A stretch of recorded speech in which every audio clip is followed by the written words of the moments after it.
politician, talking about his brand new mission. Liked his plans, but they came undone when it got around to God and guns. I don't know how he grew up, but it sure wasn't down at the hunting club. 'Cause if it was, he'd understand just a little bit more about the working man. God and guns keep us strong. That's what this country was founded on. Well, we might as well give up and run if we let them take our God and guns.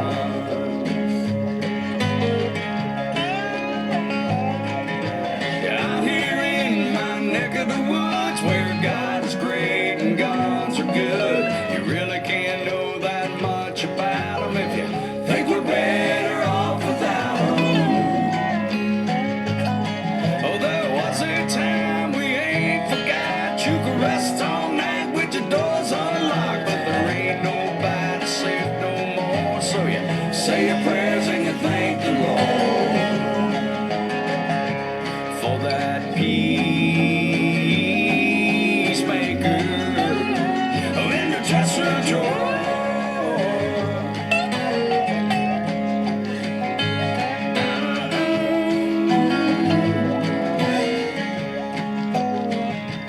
God and guns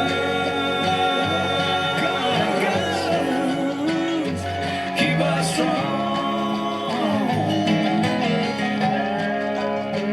That's what this country was founded on. Well, we might as well give up and run if we let them take our God and guns. Yeah, we might as well give up and run if we let them take our God and guns. Yeah. Oh, God and guns.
Hey everybody, welcome back to another edition of Doc's Boneyard.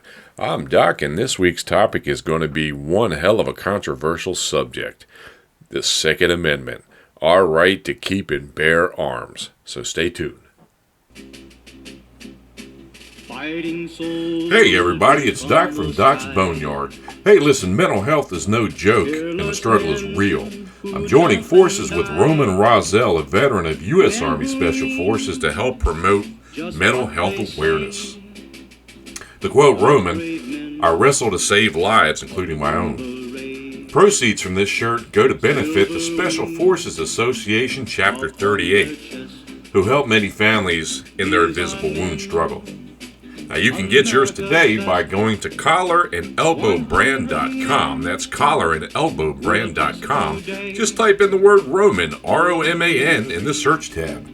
I'm proud to support Roman, and I have this shirt, and I wear mine proudly. You can also find the link at the Boneyard 2021 on Facebook.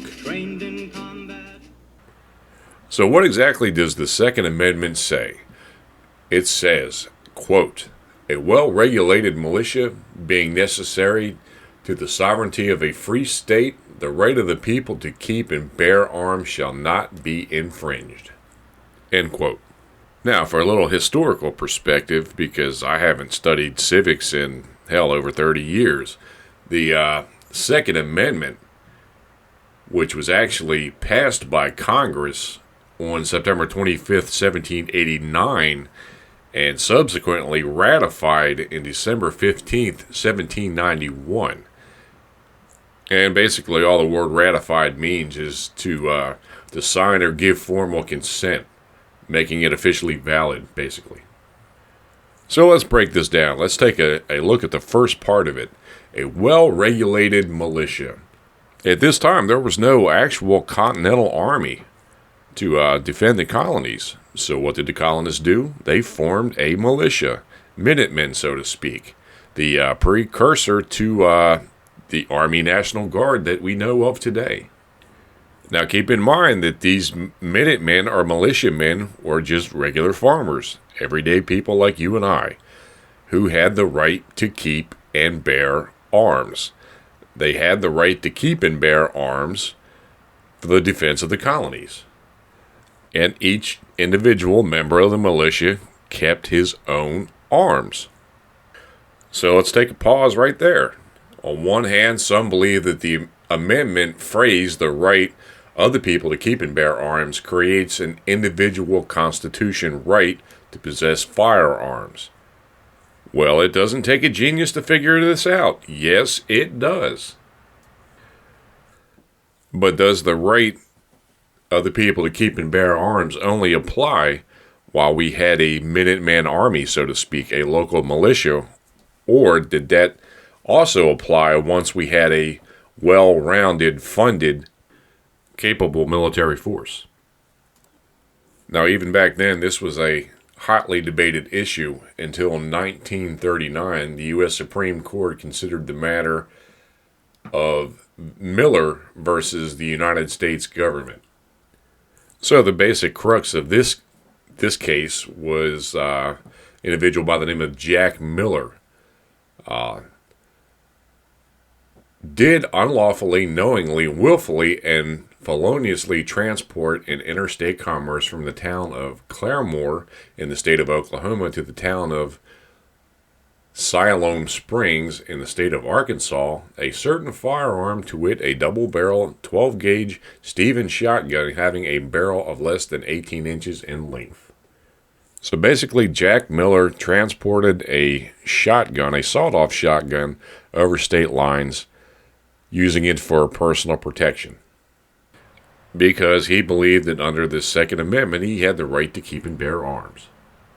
Well, I'm going to read the determination that was made in this case, and it says, end quote, "In the absence of any evidence tending to show that the possession or use of a shotgun having a barrel of less than 18 inches in length at this time has some reasonable relationship to the preservation or efficiency of a well-regulated militia, we cannot say that the Second Amendment guarantees the right to keep and bear such an instrument."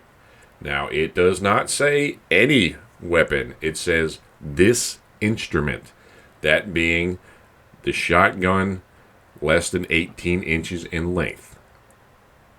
Now, this is also going to set the grounds for a future precedent later on.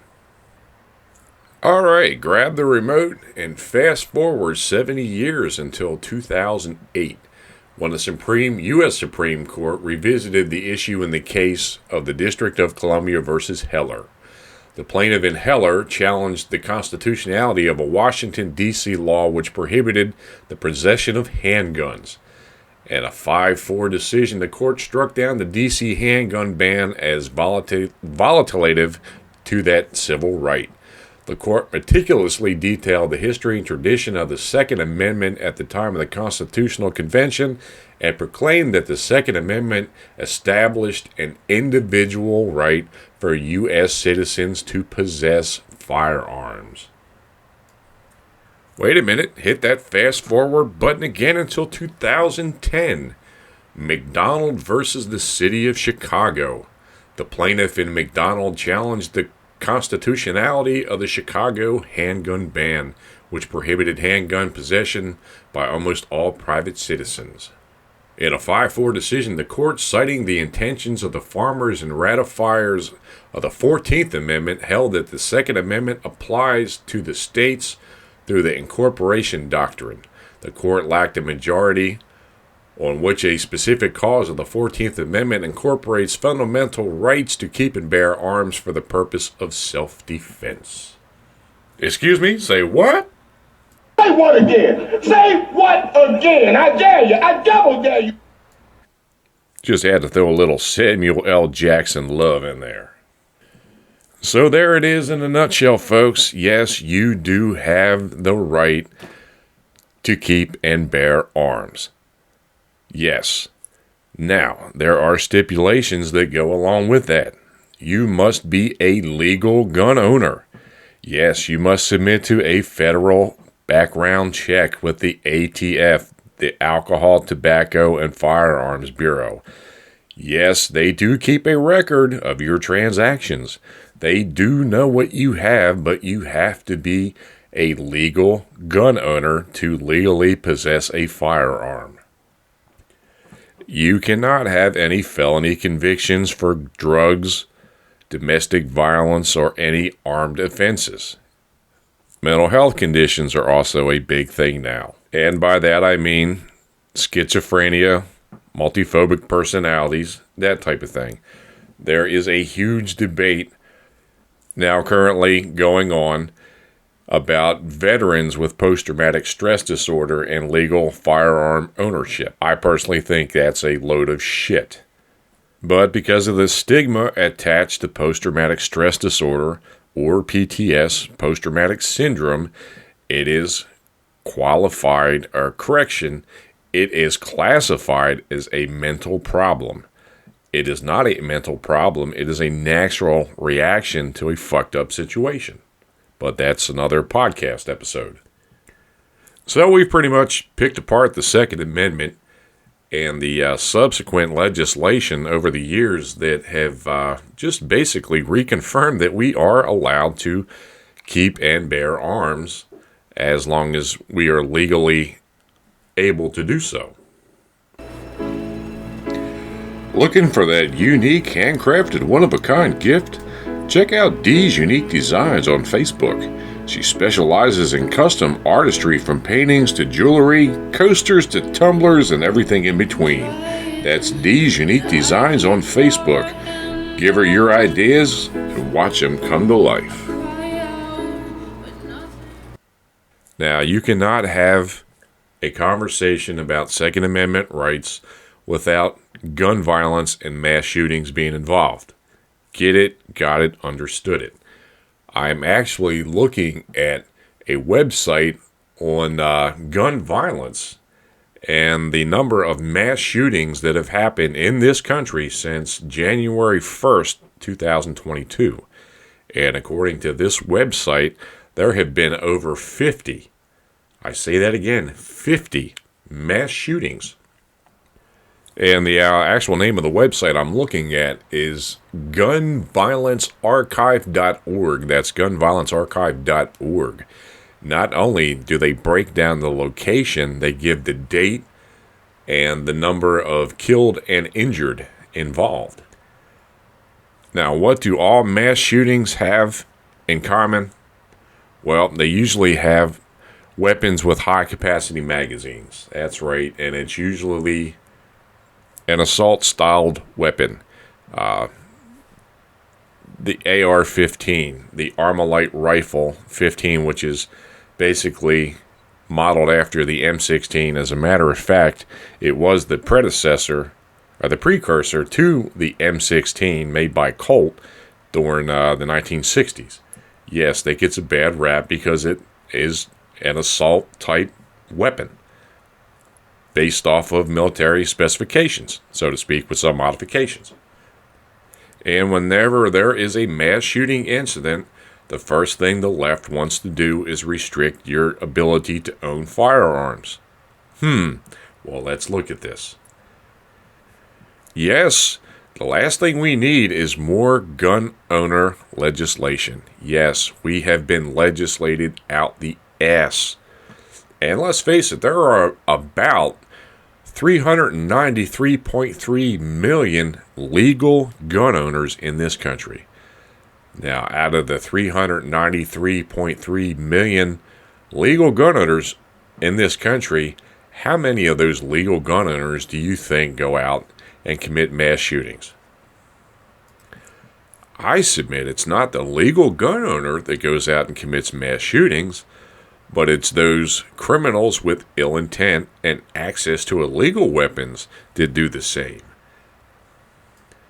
Now, instead of imposing more restrictions and more anti-gun legislation on the legal gun owners, how about harsher punishments for those felons, those criminals, those thugs who commit crimes using weapons? How about we double, triple, maybe quadruple the effort at the ports of entry of this country to stop the illegal flow of firearms?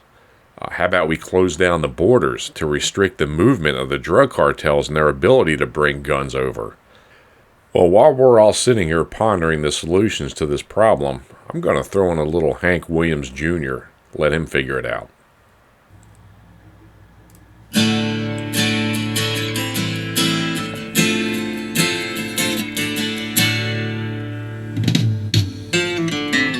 The preacher man says it's the end of time, and the Mississippi River, she's a going dry.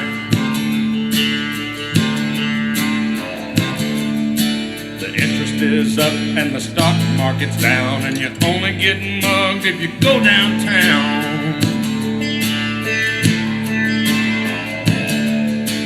I live back in the woods, you see, a woman and the kids and the dogs and me.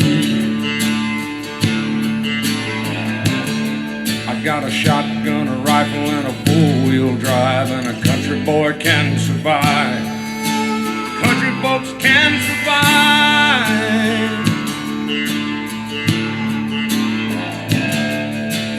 I can plow a field all day long. I can catch catfish from dusk till dawn. Make our own whiskey and our own smoke too. Ain't too many things these old boys can't do. Grow good old tomatoes and homemade wine, and country boy can survive. Country folks can survive.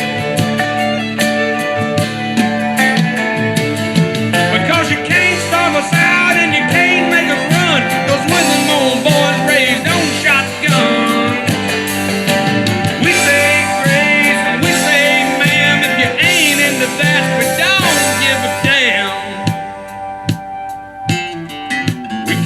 From the West Virginia coal mines and the Rocky Mountains and the western skies. And we can skin a buck, we can run a trot line, and a country boy can survive. Country folks can survive. I had a good friend in New York City. He never called me by my name, just Hillbilly. My grandpa taught me how to live off the land, and his taught him to be a businessman. He used to send me pictures of the Broadway nights, and I'd send him some homemade wine. Killed by a man with a switchblade knife For $43, my friend lost his life.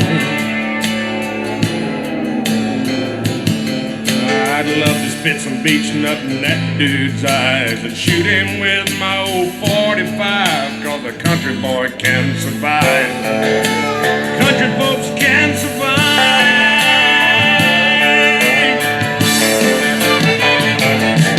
Cause you can't stop us out and you can't make us run, but when them old boys raised on shotgun, we say grace and we say ma'am. If you ain't into that, we don't give a damn. We're from North California and South Alabama and little towns all around this land.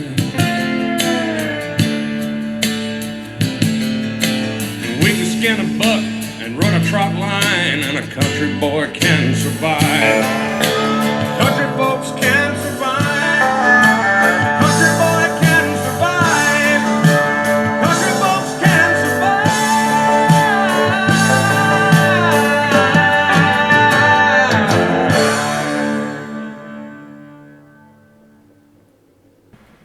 Let's face it, folks, this country is going to hell in a handbasket. Things are getting worse. We are living in dangerous times. There is no doubt about it. You cannot turn a nightly news on without being hit with gun violence of some sort. I, for one, am a proud gun owner and gun supporter. I am also a big firm believer in concealed carry, and yes, I conceal carry. I do have a state gun permit allowing me to do so. But let's face it, folks, even though the Second Amendment says we do have the right to keep and bear arms, and depending on what state you live, whether it's an open carry state where you do not have to have a gun permit, you can carry a firearm legally as long as it's visible, or if you have a concealed permit like I do, and you carry the weapon under your clothing, there is a hell of a lot more to carrying than just carrying. There is a hell of a lot of responsibility that goes into that. And what I mean is, it's one thing to go out and purchase a handgun for self-defense. It's another thing to carry it. But it's something totally different to be comfortable with that weapon and be proficient. So if, God forbid, the time does come where you have to use and employ deadly force, you can do so accurately, effectively, and stop the threat. And to anyone out there listening to this podcast who is interested in carrying a firearm, I highly encourage you and implore you to seek professional instruction. There is a hell of a lot more to carrying a firearm than just putting it in a holster in your waistband or on your hip. You know, there are a lot of different things to consider. How will you carry this weapon? Will you carry it inside your waistband or outside your waistband on a hip holster, so to speak? What type and what caliber handgun would best be served? Semi-automatic, revolver, 9mm, 45 ACP, 10mm, 357. Well, the choices are endless. And quite frankly, it doesn't matter what type of handgun you use, whether it's a revolver or semi-auto. The key is being proficient with it. Not just taking it to the range and shooting a few rounds and hoping you hit the target, but knowing that each time you pull that trigger, that bullet is going to go exactly where you want it to. Because the worst thing you could do, if that time comes, is to injure an innocent individual. Now, I personally have several different size weapons that I carry for different purposes. They're all for personal protection. Depending on the environment, depends on whether I carry full-sized or compact. My primary go-to is a compact Smith & Wesson M&P Shield. That's what I usually carry. Depending on where I'm going, sometimes I carry a full-size 9mm, or I have a full-size 45.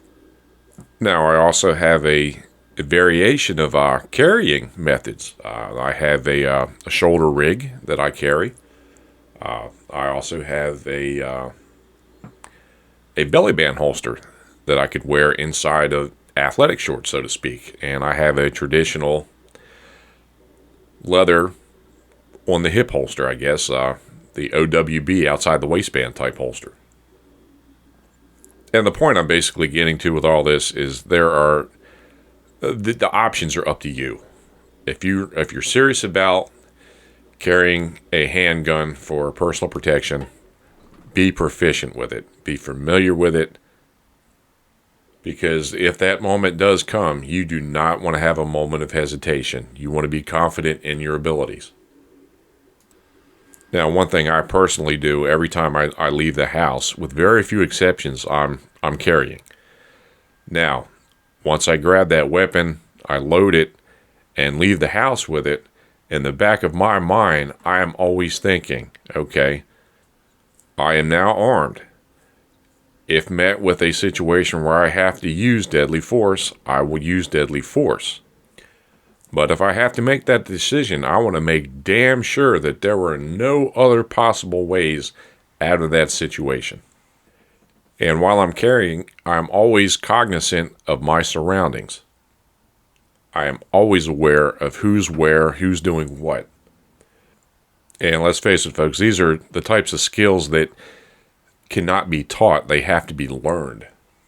Or correction, they can be taught. They need to be practiced once learned. Police officers are given many, many hours and examples of shoot and no shoot situations.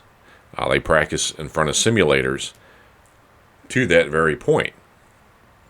And basically, what are they practicing? They're practicing threat identification. What is a deadly threat and what is not a deadly threat? So where have I went with all this? Well, we basically established that the First Amendment does give you the right to keep and bear arms. Yes, it is a right. It is a freedom. But with that freedom, there also comes a lot of responsibility. Hey everybody, it's Doc from Doc's Boneyard. Hey listen, if you're in the Fayetteville, North Carolina, especially around Fort Bragg, and you're looking for that hard to find military badassery gear, why don't you go see my buddy George at Silverback Military Surplus. He's located just outside the Yadkin Gate, 6477C Yadkin Road. He has a wide variety of patches, hats, tactical gear, you name it. Tell him Doc sent you.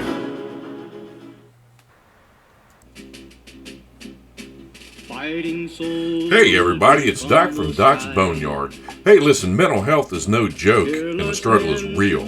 I'm joining forces with Roman Rozelle, a veteran of U.S. Army Special Forces, to help promote mental health awareness. To quote Roman, I wrestle to save lives, including my own. Proceeds from this shirt go to benefit the Special Forces Association Chapter 38, who help many families in their invisible wound struggle. Now you can get yours today by going to collarandelbowbrand.com. That's collarandelbowbrand.com. Just type in the word Roman, R-O-M-A-N, in the search tab. I'm proud to support Roman, and I have this shirt, and I wear mine proudly. You can also find the link at the Boneyard 2021 on Facebook. And once again, folks, I'd like to thank you for tuning in to Doc's Boneyard and listening to me ramble incessantly. Yes, I know I say that every week, but you know what? I like that saying. If you have any questions, comments, concerns, feedback, or even suggestions for future episodes, please feel free to drop me a line at theboneyard2021@yahoo.com. That's theboneyard2021@yahoo.com. Also, check me out on Facebook, The Boneyard 2021 on Facebook. Remember, folks, it's not the fat, the meat, the gristle. It's just the bare bones. I'll see you next time.